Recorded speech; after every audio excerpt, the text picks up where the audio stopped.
Assalamualaikum warahmatullahi wabarakatuh. Halo anak-anak semuanya, yuk kita belajar ekonomi dengan saya, Aan Cahaya Fadila. Dan saya Nur Rahman Saputra. Kali ini kita akan belajar tentang bab ketenaga kerjaan.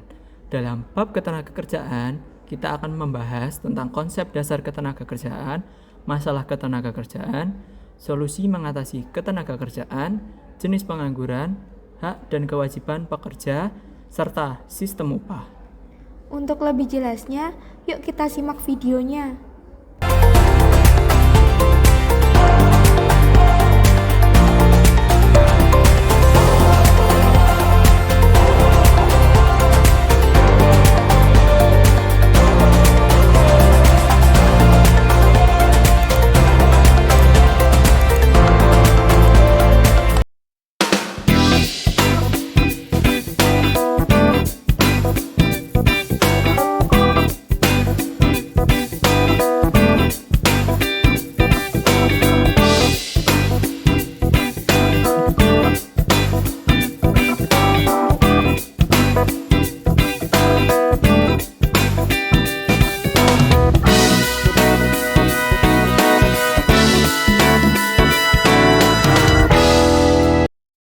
Selamat pagi Ibu Budi. Saya Andi, ingin berkonsultasi mengenai materi ketenagakerjaan yang kemarin dibahas di kelas. Oh iya, silahkan Andi. Apa yang ingin kamu tanyakan? Bu, saya masih bingung tentang konsep dasar ketenagakerjaan. Apakah bisa dijelaskan lagi? Baik, mari kita bahas dari awal. Ketenagakerjaan itu mencakup semua hal yang berhubungan dengan tenaga kerja, baik sebelum, selama, dan sesudah masa kerja. Lalu, apakah perbedaan antara angkatan kerja dan bukan angkatan kerja, Bu?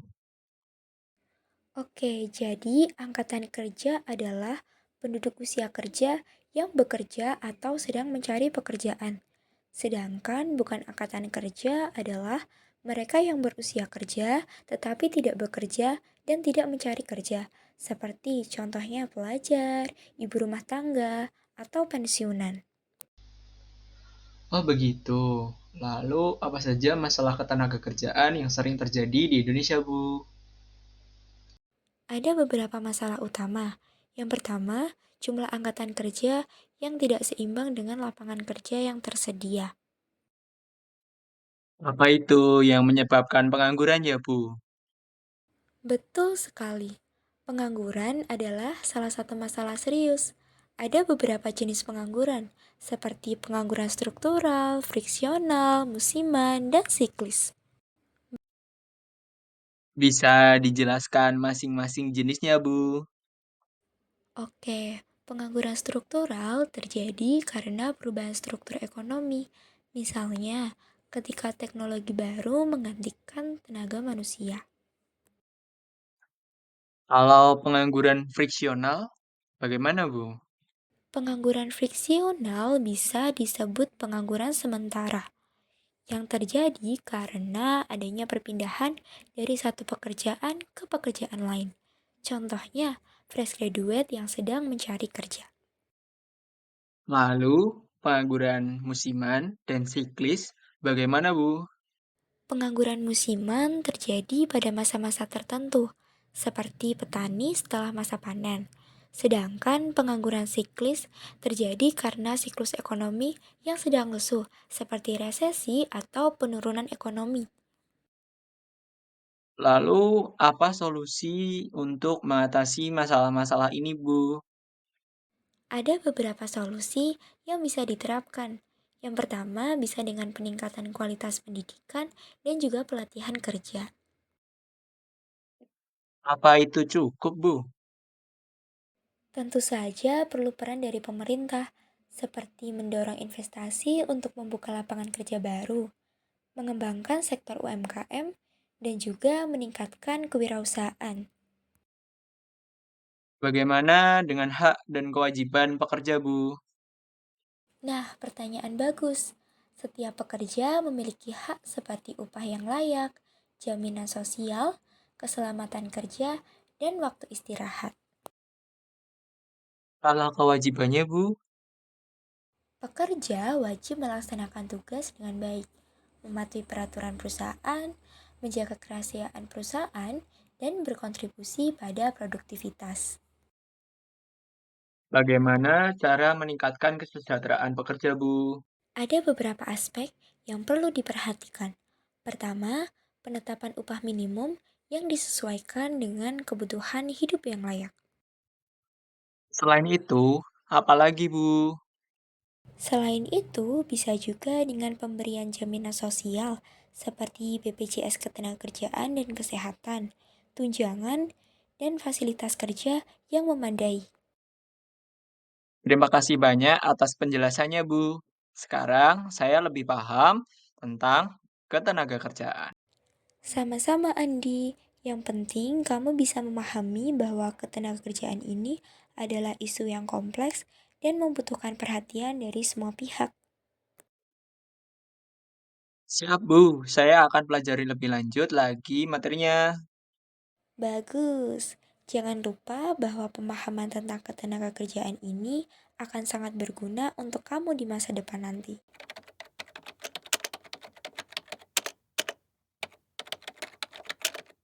Pemirsa, Badan Pusat Statistik atau BPS melaporkan 9,9 juta penduduk usia 15 hingga 24 tahun di Indonesia yang tidak beraktivitas produktif dari total 44,47 juta anak muda berusia 15 hingga 24 tahun di tahun 2023. BPS menyebut data itu perlu menjadi perhatian pemerintah. Badan Pusat Statistik (BPS) mencatat terdapat 9,9 juta anak muda usia 15 hingga 24 tahun di Indonesia tanpa kegiatan atau Youth Not in Education, Employment and Training. Angka tersebut dari total 44,47 juta anak muda usia 15 hingga 24 tahun atau sekitar 22,25% pada Agustus 2023. BPS mendefinisikan NEET sebagai penduduk usia 15 hingga 24 tahun yang berada di luar sistem pendidikan, tidak sedang bekerja dan tidak sedang berpartisipasi dalam pelatihan. Hal tersebut menggambarkan adanya tenaga kerja potensial yang tidak diberdayakan. Berdasarkan data BPS, persentase NEET jenis kelamin laki-laki sebanyak 4,1 juta orang atau 42,14% dari total persentase NEET. Sementara yang berjenis kelamin perempuan tercatat sebanyak 5,7 juta orang dengan persentase 57,86%. Sementara itu berdasarkan golongan umur terdapat 3,4 juta yang masuk kategori NEET berusia 15 hingga 19 tahun. Sedangkan 6,4 juta yang berusia 20 hingga 24 tahun.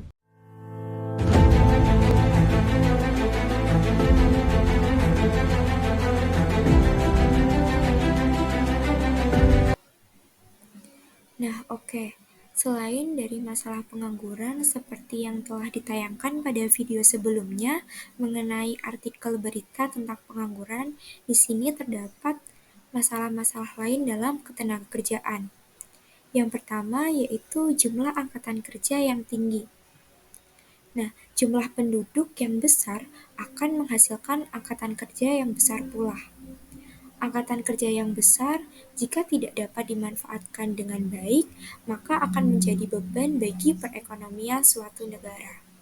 Kemudian yang permasalahan yang kedua yaitu tingkat pendidikan dan keterampilan yang rendah. Nah, rendahnya tingkat pendidikan merupakan salah satu faktor yang mempengaruhi mutu tenaga kerja Indonesia. Karena rendahnya tingkat pendidikan menyebabkan tenaga kerja Indonesia minim dalam penguasaan pengetahuan dan teknologi. Akibatnya, jumlah hasil produksi yang dihasilkan rendah, sedangkan biaya produksi tinggi. Nah, tingginya biaya produksi ini mengakibatkan hasil produk Indonesia sulit untuk bersaing dengan produk negara lain. Kemudian permasalahan yang ketiga yaitu penyebaran angkatan kerja yang tidak merata. Nah, di samping sumber daya manusia yang relatif masih rendah, sektor ketenagakerjaan di Indonesia juga dihadapkan dengan masalah penyebaran tenaga kerja yang tidak merata. Sebagian besar tenaga kerja di Indonesia berada di Pulau Jawa, sementara di daerah lain yang wilayahnya masih luas, masih kekurangan tenaga kerja, terutama dalam sektor pertanian, perkebunan, dan kehutanan. Akibatnya di Pulau Jawa banyak terjadi pengangguran, sementara di daerah lain masih banyak sumber daya alam yang belum dikelola dan dimanfaatkan secara maksimal. Kemudian masalah yang terakhir, yang keempat, yaitu perlindungan kesejahteraan tenaga kerja yang belum maksimal. Nah, kondisi ini dapat dilihat dari beberapa hal, seperti standar upah yang tidak memenuhi kebutuhan, kemudian kondisi tempat kerja yang buruk, serta ketidakadilan dalam dunia kerja. Nah, setelah kalian mengetahui permasalahan tenaga kerja, lalu bagaimana cara untuk mengatasinya? Yuk kita simak video selanjutnya. Oke, tadi kan sudah dijelaskan mengenai masalah-masalah yang ada di ketenagakerjaan. Nah, di sini saya akan menjelaskan mengenai solusi-solusi yang ada dari masalah-masalah yang ada di ketenagakerjaan tadi. Yang pertama, ini ada kebijakan pendidikan, di mana meningkatkan kemampuan tenaga kerja melalui pendidikan dan latihan, seperti dengan memperbanyak sekolah menengah kejuruan atau sekolah-sekolah vokasi lainnya. Dan selanjutnya itu ada buat kebijakan lapangan pekerjaan, di mana pemerintah dapat membuka lapangan kerja, misal dengan membuka lowongan pekerjaan bagi pegawai negeri ataupun mendorong pihak swasta untuk membuka lapangan pekerjaan, seperti membuka pabrik baru. Yang selanjutnya itu ada kebijakan pengupahan, di mana menerapkan kebijakan upah yang setara dengan pekerjaannya agar pekerja tidak mendapatkan upah yang terlalu rendah. Selanjutnya itu ada perlindungan tenaga kerja, di mana dengan meningkatkan perlindungan bagi tenaga kerja, dengan menerapkan dengan juga menerapkan jaminan sosial ataupun norma kerja. Dan selanjutnya itu ada perencanaan tenaga kerja, di mana ini itu menyusun rencana ketenaga kerjaan secara sistematis untuk dijadikan acuan dalam menyusun kebijakan, strategi, ataupun program pembangunan ketenaga kerjaan. Selanjutnya itu ada pelatihan kerja, di mana melakukan pelatihan kerja agar para calon tenaga kerja sudah memiliki ilmu dan keterampilan yang dibutuhkan oleh para pencari kerja.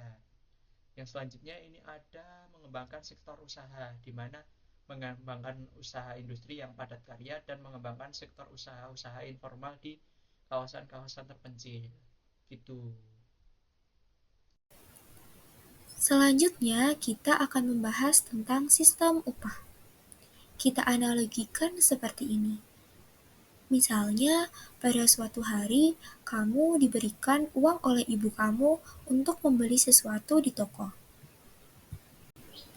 Kemudian, kamu berjalan ke toko untuk membelikan titipan dari ibu kamu. Sesampainya di rumah, kamu tiba-tiba diberi oleh ibu kamu uang karena sudah membantu ibu membelikan sembako di toko. Nah, kejadian itu artinya kamu sedang dan sudah menerima upah. Setiap pekerjaan yang dikerjakan secara profesional pada akhirnya akan dihargai dengan upah yang diberikan.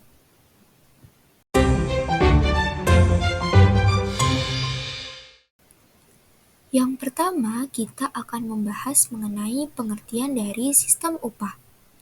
Apa itu upah? Jadi, menurut Undang-Undang Nomor 13 Tahun 2003 tentang Ketenagakerjaan, upah adalah imbalan dalam bentuk uang yang diterima pekerja dari perusahaan atau pemberi kerja. Upah ini ditetapkan berdasarkan adanya perjanjian kerja, kesepakatan, atau peraturan perundang-undangan. Oke, setelah kalian mengetahui tentang pengertian dari sistem upah, selanjutnya ada komponen-komponen dari upah. Nah, komponen dari upah itu terdiri dari yang pertama ada upah pokok. Apa itu upah pokok? Jadi, upah pokok adalah imbalan dasar yang dibayarkan berdasarkan jenis atau tingkatan pekerjaan. Kemudian yang kedua ada tunjangan tetap, yaitu pembayaran yang diberikan secara teratur berkaitan dengan pekerjaan. Contohnya tunjangan istri, tunjangan anak, tunjangan perumahan, dan lain sebagainya. Kemudian yang terakhir ada tunjangan tidak tetap, yaitu pembayaran yang diberikan secara tidak tetap, seperti tunjangan transport yang didasarkan pada kehadiran. Dengan adanya upah yang layak dan sesuai, orang-orang yang melakukan pekerjaan akan termotivasi untuk menyelesaikan pekerjaannya dengan sebaik mungkin. Dalam perusahaan, biasanya selain untuk memotivasi, upah juga memiliki dua tujuan, yaitu yang pertama, menarik pekerja yang berbakat agar mau bekerja di perusahaan tersebut. Dan yang kedua, mempertahankan pekerja terbaik atau teladan untuk tetap bekerja dan tidak pindah ke perusahaan lain. Selanjutnya, kita akan membahas mengenai faktor yang mempengaruhi sebuah perusahaan dalam mengeluarkan kebijakan pemberian upah. Nah, ada beberapa faktor. Yang pertama yaitu tingkat persaingan upah dengan usaha sejenis. Yang kedua, struktur upah kepada tingkat pekerja. Dan yang terakhir adalah performa pekerja itu sendiri. Jika pekerjaannya mencapai tujuan perusahaan, maka dia layak diberikan apresiasi lebih. Di Indonesia sendiri, upah yang diberikan kepada pekerja di Indonesia ada beberapa jenis. Tiap jenis upah memiliki cara pembayarannya sendiri. Berikut ini adalah jenis-jenis dari sistem upah. Yang pertama ada sistem upah menurut waktu. Dalam pembayaran upah berdasarkan waktu, upah dibayarkan berdasarkan lamanya seseorang melakukan pekerjaan. Upah ini dapat diberikan secara harian, mingguan, atau bulanan. Yang kedua ada sistem upah borongan. Upah borongan adalah upah yang diberikan pada awal pengerjaan suatu hal sampai dengan hal tersebut selesai, tanpa adanya penambahan upah jika ada penambahan pekerjaan. Misalnya, Pak Salam ingin membangun rumah 2 lantai. Ia mempekerjakan tukang yang dibayar sebesar 20 juta dari awal hingga rumah tersebut siap huni, tanpa adanya penambahan upah kembali dan biasanya dibayarkan di awal pengerjaan. Yang ketiga ada sistem co-partnership. Sistem ini memberikan upah kepada pekerjanya berupa saham atau obligasi perusahaan. Dengan memberikan obligasi atau saham, perusahaan berharap pekerja mempunyai rasa memiliki kepada perusahaan sehingga bisa lebih produktif. Yang keempat, ada sistem upah premi. Sistem ini memungkinkan pekerja untuk mendapatkan upah khusus karena prestasi di luar kelaziman. Misalnya, bekerja pada hari libur, melakukan pekerjaan yang sangat berbahaya, atau memiliki suatu keterampilan yang sangat khusus. Kemudian yang terakhir yaitu ada sistem upah berkala. Sistem upah berkala ditentukan dari tingkat kemajuan atau kemunduran hasil penjualan. Jika penjualannya meningkat, maka upah akan meningkat. Begitu pula sebaliknya. Nah, itu merupakan beberapa sistem upah yang umumnya digunakan di Indonesia untuk membayarkan jasa atau pekerjaan yang telah dilakukan oleh pekerja kepada perusahaan. Oke, tadi kan sudah dijelaskan mengenai jenis-jenis sistem upah. Itu ada 5, yaitu sistem upah menurut waktu, sistem upah menurut borongan, sistem upah partnership, sistem upah premi, dan sistem upah berkala. Nah, ini selanjutnya itu membahas mengenai Dewan Pengupahan. Dewan Pengupahan sendiri merupakan institusi yang memiliki signifikasi fundamental dalam tata kelola sistem pengupahan nasional di Indonesia.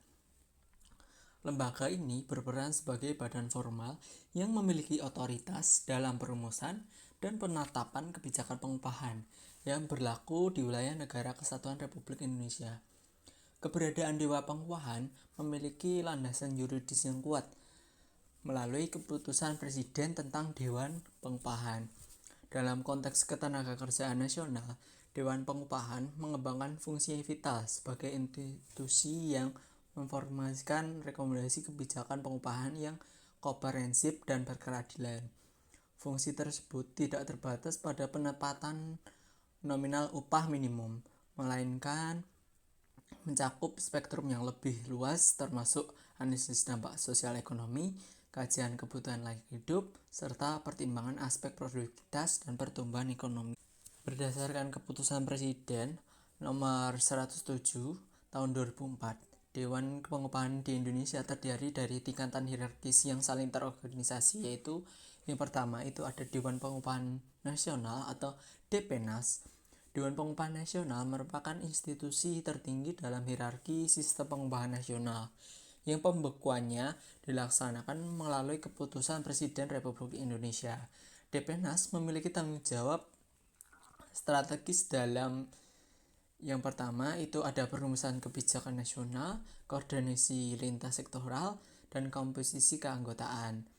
Nah, dalam perumusan kebijakan nasional itu terdapat tanggung jawab yaitu mengkaji, merumuskan kebijakan pengupahan berskala nasional, mengembangkan sistem pengupahan yang objektif terhadap dinamika ekonomi, memberikan rekomendasi strategis kepada pemerintah pusat, melakukan evaluasi berkala terhadap implementasi kebijakan pengupahan. Yang kedua, koordinasi lintas sektoral itu memiliki tugas yaitu menyelaksanakan kebijakan pengupahan dengan agenda pembangunan nasional, mengkoordinasikan implementasi kebijakan dengan berbagai kementerian terkait, memfasilitasi dialog antar pemerintah, pengusaha, dan pekerja, dan mengintegrasikan berbagai aspek dalam sistem pengupahan nasional. Yang selanjutnya itu ada komposisi keanggotaannya. Itu mempunyai tugas yaitu perwakilan pemerintah dari kementerian strategis, delegasi organisasi pengusaha yang telah terverifikasi secara nasional, representasi serikat pekerja atau buruh dengan legitimasi nasional, akademisi dari perguruan tinggi dengan ekspertis di bidang ketenagakerjaan, pakar-pakar yang memiliki kompetensi dalam sistem pengupahan. Yang kedua, ini ada Dewan Pengupahan Provinsi atau DPMPROV. Dewan Pengupahan Provinsi merupakan institusi yang dibentuk dan dibertanggung jawab kepada gubernur sebagai kepala daerah provinsi. DPMPROV memiliki ruang lingkup tugas yang meliputi A. Fungsi regulasi regional itu melakukan analisis kompetensi terhadap kondisi sosial ekonomi provinsi, merumuskan rekomendasi upah minimum provinsi atau UMP, mengkaji kelayakan upah minimum kabupaten atau kota, mengevaluasi implementasi upah minimum sektoral. Fungsi koordinatif itu ada menyelesaikan kebijakan pengupahan provinsi dengan kebijakan nasional, mengkoordinasikan implementasi kebijakan dengan pemerintahan atau kabupaten kota, memfasilitasi dialog antar pemangku kepentingan di tingkat provinsi, melakukan pemantauan dan evaluasi sistem pengupahan provinsi. Sedangkan fungsi administratifnya itu menyusun laporan berkala mengenai kondisi pengupahan di provinsi, mengelola database pengupahan di tingkat provinsi, melakukan dokumentasi kebijakan pengupahan, menyiapkan bahan pengembangan sistem pengupahan nasional. Yang selanjutnya, nomor 3, ini ada Dewan Pengupahan Kabupaten atau Kota atau DPengkap atau DPKO. Dewan Pengupahan Kabupaten atau Kota itu sebuah merupakan institusi yang berada di bawah kepemimpinan bupati atau wali kota dengan cakupan kerja pada tingkatan kabupaten atau kota. DPKap atau DPKO sendiri itu memiliki tanggung jawab yang spesifik dalam fungsi teknisnya itu melakukan survei kebutuhan layak atau KHL, menganalisis data sosial ekonomi kabupaten atau kota, merumuskan rekomendasi UMK atau UMSK, memantau implementasi kebijakan pengupahan di tingkat lokal, fungsi pengawasan melakukan monitoring terhadap penerapan kebijakan pengupahan, mengevaluasi efektivitas sistem pengupahan di tingkat kabupaten atau kota, mengidentifikasi permasalahan dalam implementasi kebijakan, memberikan rekomendasi perbaikan sistem pengupahan, sedangkan dalam fungsi pelaporannya itu dapat menyusun laporan kondisi pengupahan kabupaten atau kota, mendokumentasikan implementasi kebijakan pengupahan, melakukan kompilasi data dan informasi pengupahan, menyiapkan bahan evaluasi sistem pengupahan. Nah, selanjutnya ini ada dalam pelaksanaan tugasnya ketika tempat Dewan Pengupahan tersebut menerapkan prinsip-prinsipnya. Yang pertama, ini ada prinsip transparansi, yaitu keterbukaan dalam proses pengambilan keputusan, aksesibilitas informasi dalam pemangku kepentingan, publikasi hasil kaji dan rekomendasi, pertanggungjawaban publik atas kebijakan yang diambil. Ada juga prinsip partisipasi, di mana ada perlibatan aktif seluruh pemangku kepentingan, akomodasi aspiratif berbagai pihak, konsultasi publik dalam perumusan kebijakan, dialog konstruktif antar pemangku kepentingan. Yang selanjutnya ada prinsip akuntabilitas, itu ada pertanggungjawaban atas keputusan yang diambil, dokumentasi proses pengambilan keputusan, evaluasi berkala terhadap kinerja, pelaporan sistem kepada otoritas terkait. Yang selanjutnya lagi ada proses profesionalitas, di mana ini dalam penggunaan metodologi ilmiah dalam kajian objektivitas dalam pengambilan keputusan, independensitas dalam memberikan rekomendasi, kompetensi dalam pelaksanaan tugas. Nah, keberadaan Dewan Pengupahan dalam struktur bertingkat ini mencerminkan kompleksitas dan urgensi sistem pengupahan dalam konteks pembangunan nasional Indonesia melalui mekanisme yang terstruktur dan melibatkan berbagai pemangku kepentingan. Dewan Pengupahan berperan vital dalam mewujudkan sistem pengupahan yang berkeadilan, mendukung pertumbuhan ekonomi berkelanjutan, dan mempertahankan keseimbangan antar kepentingan pengusaha dan kesejahteraan pekerja. Oke, cukup sekian. Selanjutnya adalah